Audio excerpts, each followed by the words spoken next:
responsible for creating Indiana Jones as a character. And what happened when Harrison Ford came up? How did you come to cast him? And What happened was, I wanted Tom Selleck.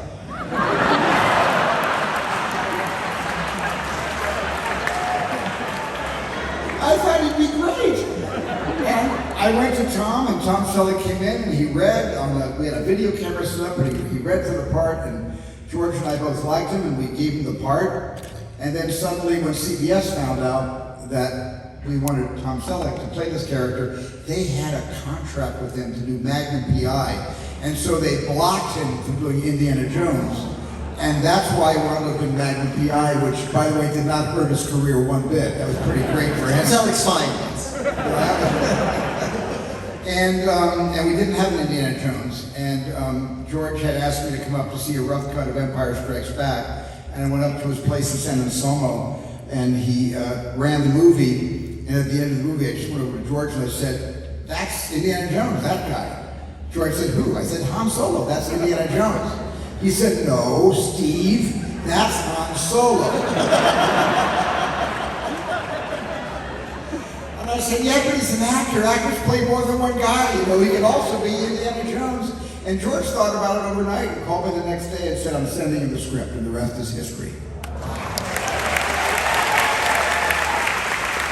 So Star Wars is really braided with the whole Indiana Jones saga. They're really, it's sort of a two-hander. Yeah, I mean, and so much other nascent talent in there. The amazing Karen Allen. Did you see baby Alfred Molina at the beginning? Doc Ock before he was Doc Ock, which is pretty extraordinary. My son is here. I have instructed my mom to cover his eyes for the face melting scene. How on earth is this a PG movie? How did that happen? Well, when the ratings board saw the film, they actually initially assigned an R to it, and because there's a lot of blood in the movie. It's not just the face melting or the exploding head. It is, I like blood. What can I tell you? We just saw it. So I made Private Ryan. Okay, so.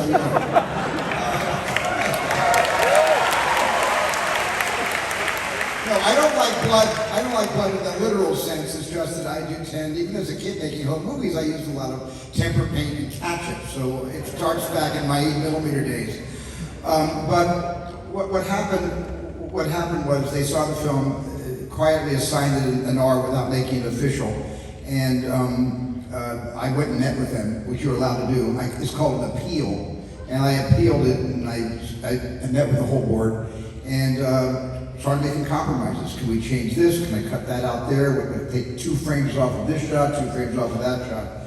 But what they were really objecting to was the exploding head, and that was the main thing. And I said, what if we put a kind of curtain or a waterfall of fire? Because all this fire is coming out of the Ark. Let's put the fire in the foreground, and just behind the fire, you'll see Paul Freeman's head blow up. And they agreed, and we had to wait. ILM had actually produced the shot. Then they looked at the last part of the film with that shot and gave us a PG. Now, a few years later, I made Temple of Doom. Oh, we got an R for that, for sure. We got a real hard R for that, and at that point, there was a lot of division inside the MPAA, and they were doing their voting, and they somehow gave it a PG. I wouldn't have minded an R for that because of the heart coming out, but they gave it a PG, and then the press came down on George, me, and the movie, and it was a shitstorm. Everybody forgot we had released the sequel to Raiders of the Lost Ark, and all they were talking about was, why did this film get an R rating? And I called up Jack Valenti, and I just said, Jack, can't this be the trigger for some mid-range rating between R and PG? Maybe like PG-14 or 13. You guys figure it out, but do you think that's a possibility? And Jack actually said, we will do it. And with the next day, he announced the PG-13 rating. He invented PG-13. Om Nam Shivaya, Om Nam Shivaya, Om Nam Shivaya. That was a very, very unstable time, let me tell you. But we needed it. We needed the mid-range rating for a long time. And what was your favorite part about making this film? Like, what was the most fun there's so many incredible sequences. There's the snakes, there's the airplane fight. I mean, for me, the greatest laugh today, because I was sitting here watching with you guys, is when the strong man comes out to fight, and then he just goes, what is this gonna be? Harrison has the most. He does exasperation better than any actor in history. He knows how to be exasperated. As a matter of fact, many times on all 4 indie films I directed, many times Harrison gave me that exasperated look. Many times. So I know the look. It's a great look. It works fine in the story. I think the whole thing, you have to understand where I was coming from. Okay, so I had made 4 movies before this, maybe 5. But 2 movies were big hits, and then the 3rd movie was a big bomb, meaning 1941, and then before that, Jaws and Close Encounters were hits.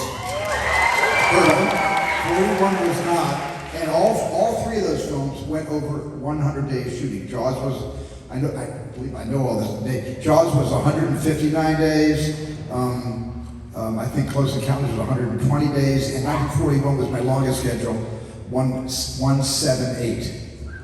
And the reason is I insisted that all the miniatures be first unit, not second unit. I wanted to shoot all the toys. That was fun. I had to do that myself.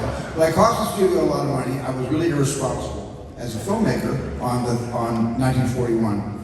And George made me promise that I would be fiscally responsible, not to Paramount. He didn't care about Paramount. He said, you need to be fiscally responsible to me. And that's all it took. And so I storyboarded. Every scene you saw had a storyboard. Every shot you saw had a little drawing.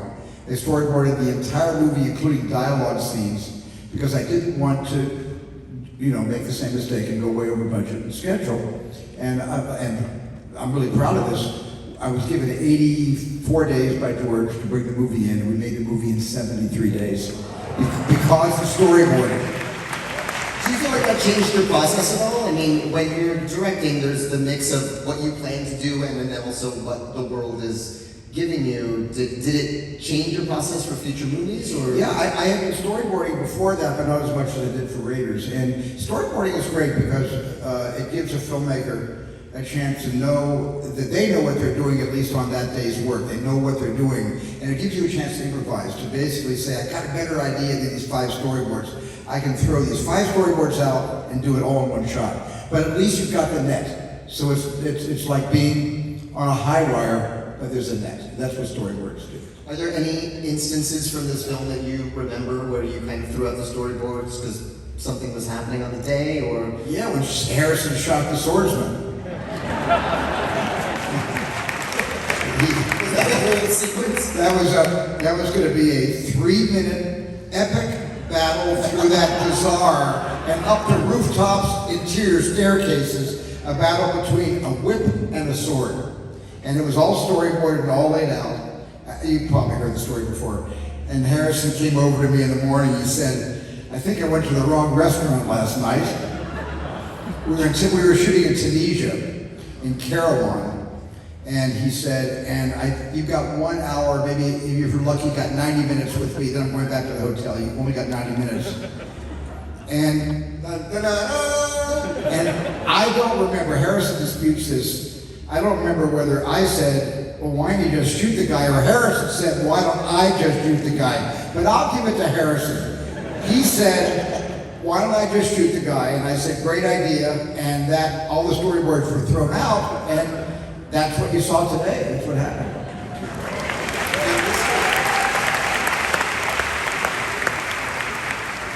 And I saved 3 days, by the way.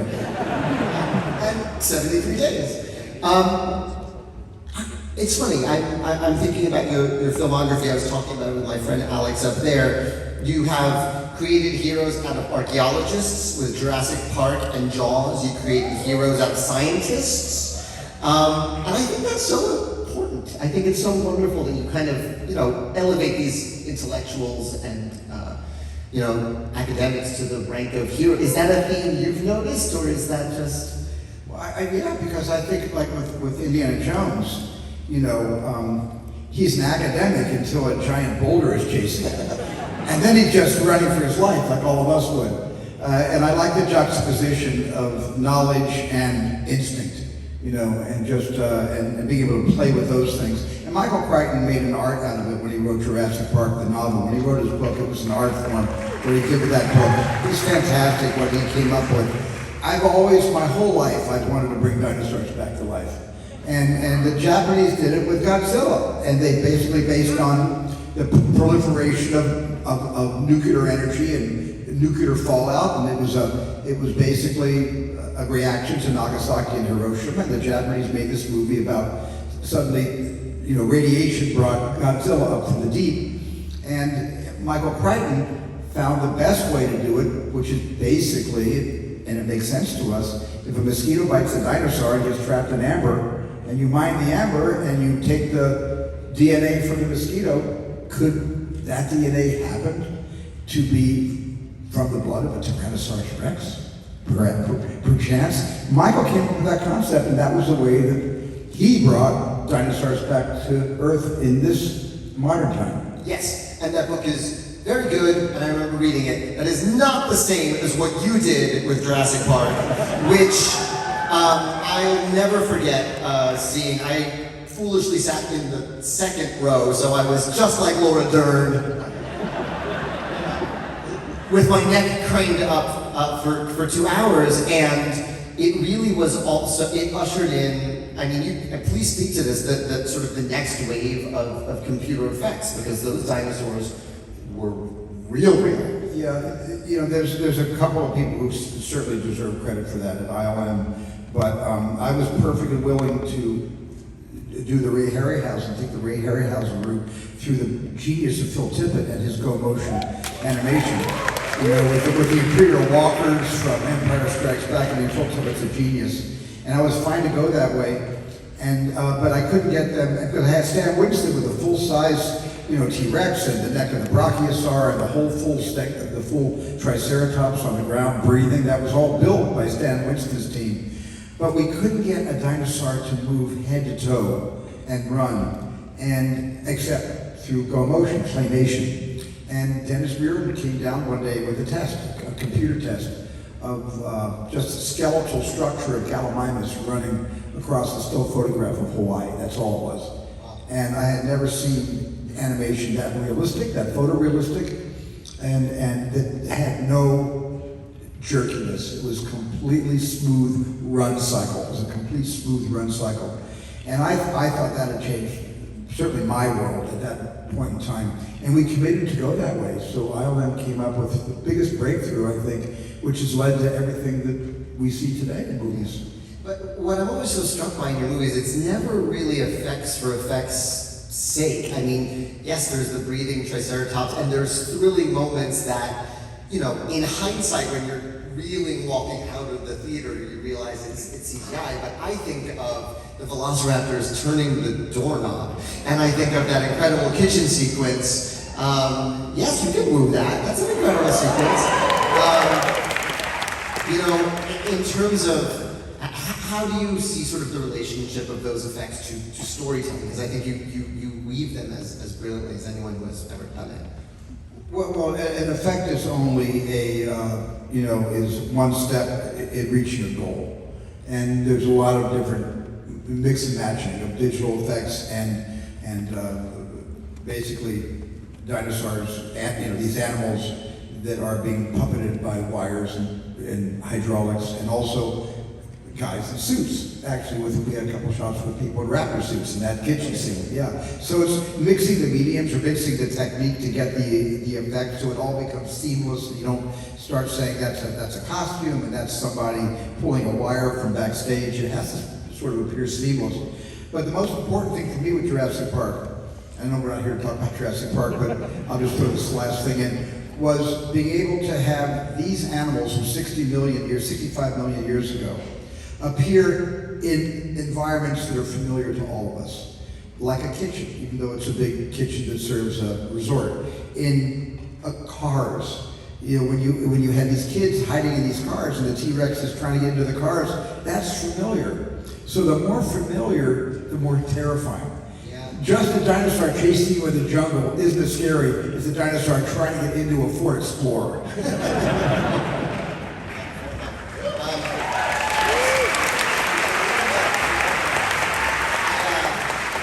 I asked some mutual friends of ours for if they had any questions for you, and I texted our friend J.J. Abrams. And I asked him, do you have any questions about Raiders? And he said, oh, I've asked him every Raiders question already. But he said, I'd like to ask him about the torture device that turns out to only be a coat hanger. And then he says, that's not the first time you used that joke, that it's in 1941. How did that sort of happen? Well, you know what Lynn's talking, you remember the coat hanger in Raiders with, oh, got a huge with totes, okay. Well, I tried it once before. I thought it'd be really funny in 1941 if the German on the U-boat, von Kleinschmidt, was trying to get Slim Pickens to tell all he knows, a prisoner of the submarine, and basically takes this dowel with some chain and a big hook, and he gets really scared and then he just simply turns the dowel and the chain into a coat hanger and he hangs up his big frock. And I thought that would get a laugh. We previewed the picture in Dallas, which was my lucky theater. Jaws previewed there, Close Encounters previewed there, 1941 bombed in Dallas. And when that happened, you couldn't even hear a titter in the audience. It was dead air, just dead air. The joke didn't land, it didn't. But I thought the joke was good. I thought it deserved a venue. Right. I said that joke deserves a venue. So I basically had Ronnie Lacey, who played Toad, do it in Raiders, and somehow it worked to this better than that.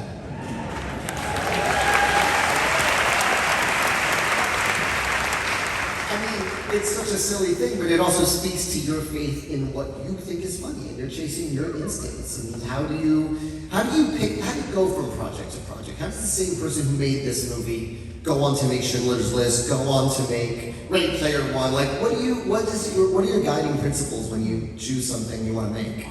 Well, I'm not sure I have a guiding principle. I think I'm pretty much reactive to something I'm reading, and just like we discover things when we're reading or we discover things when we're watching a screen and we suddenly make these discoveries. And so I've just always been open, and I've always admired the directors like William Wyler and you know, Victor Fleming and Michael Curtiz that never made the same movie twice. They always, you know, William Wyler does Mrs. Miniver, he does The Best Years of Our Lives, then he does a Western, you know, The Big Country, and then he does The Collector, one of his last pictures, this really intriguing murder mystery love story. And I just admire all these directors that were eclectic. I think eclectic's my favorite word. And I've always sort of hoped that I would just be open to different genres, which is what I've kept myself open to do. Yeah, you did a musical. You actually, last time you were in this neighborhood was West Side Story, which is amazing.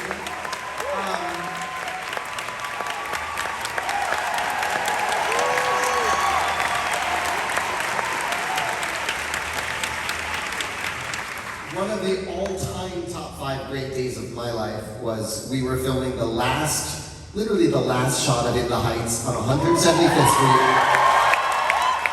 And like 5 hydrants open on 175th and Autobahn, and we wrapped, we got the shot, we put the hat on the little girl's head, and then I walked over 2 blocks to 177th Street.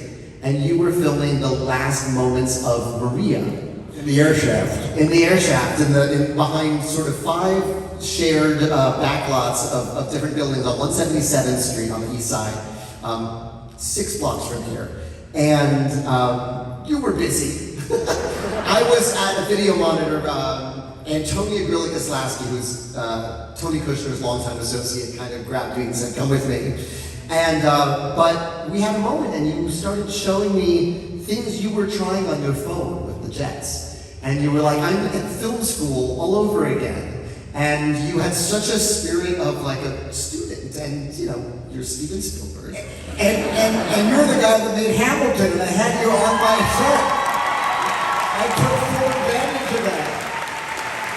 Here's the guy that created Hamilton out of whole cloth of history, and he's on my set, and he's the maven of musicals. And I wanted to show you everything. But it was so amazing to sort of see. Well, first of all, I want to ask, like, why West Side Story for your first musical? Like, I'm curious about that, and just like, and how was your experience? Well, it was great. It was one of the best experiences of my career making that film, and also one of the greatest honors of my life, being able to get to know and work shoulder to shoulder with Stephen Sondheim. And become friends with Stephen Sondheim. We were sort of joined at the hip during COVID because nobody knows this about Stephen except his closest friends. He knows as much about movie history as Martin Scorsese. And I mean that, I'm not exaggerating. And so he would send me 5 movies that he assigned me to look at, and then we download it to each other. And I'd send him 5 movies that I didn't think he ever saw that I would send to him. And he said, I've seen him, don't see it. But in making West Side Story was something that I had always wanted to do. I heard the album when I was 10. My parents brought it home. I wore it out, listened to it, memorized every song, and saw many stage productions. Loved the '61 movie, saw it like 15 times. And then when my kids were born, we'd play West Side Story on weekends, and they lip sync to the movie, and I made little West Side Story vignettes with my kids playing Tony and Maria and Riff and Bernardo, and so it was in my DNA to someday find some outlet for this passion. And when I suddenly started to realize that what West Side Story was really talking about was more relevant in this day and age than it even was in 1957. And when that happened, I called Tony Kushner and I said, Tony, you think there's something you would take on with me? And he immediately saw the relevance of what Sondheim and Bernstein and Lawrence and Robbins initiated, the whole idea, were putting together. But when he realized it was more relevant today too, so he came on board, and then we went to work. It was the greatest experience I've had in years and years and years. Thank you very much. Well, I'll just add to that. One of my last phone conversations with Steve Sondheim, he had just seen it. It was around September of last year, and completely unbidden, he just said, "It's wonderful." Like, he just was so pleased and so proud. So I hope you're really proud. Speaking of Tony Kushner, I texted him. You will not be surprised to know that he sent me 10 questions. That guy can write. So here's the question he said. You can ask him about making a big musical and about the Fabelmans, which opens November 11th and is autobiographical. Well, yeah, let's talk about the Fabelmans for a second. You told me backstage it's done, and what's that's coming out November 11th. What can we expect? What can you tell us? You know, I didn't know what to expect. It was something that I decided to do over the COVID break that we all took, and I wrote it with Tony on Zoom. Me in LA and him in New York, and we actually wrote it together. And it's called The Fabelmans because a lot of it is true, and some of it is somewhat exaggerated, or even unexaggerated. It's a personal story. It's not directly about me, but it's about someone who's very close to my heart that reminds me of me. And it follows this kid from, I would say, 7 to 18 years old. And it's about a family. It's really the story about a family growing up and moving, constantly moving from one state to the next. And it's just about the hardships of being a kid and growing up in a family where you care almost too much for your parents. And while we're on the subject of upcoming things, I know you're producing the 5th indie, and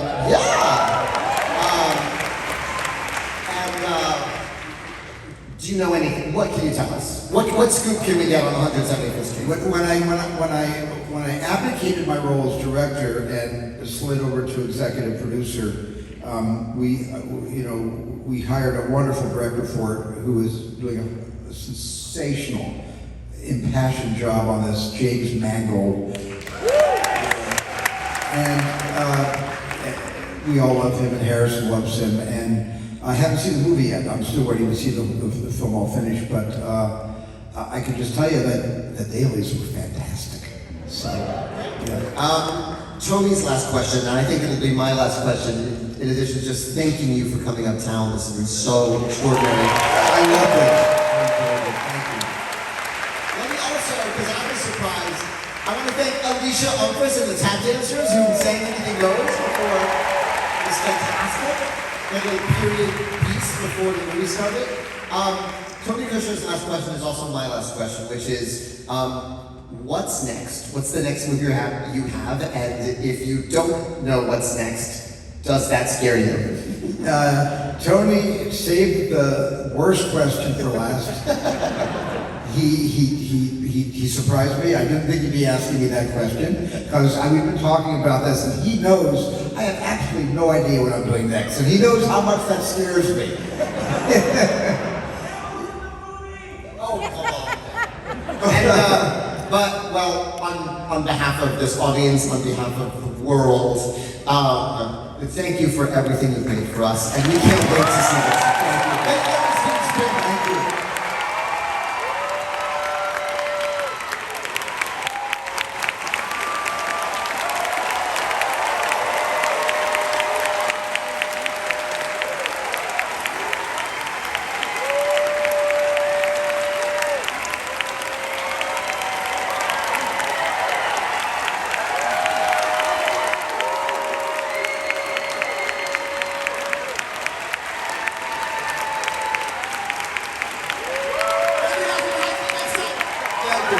I love you all. Thank you.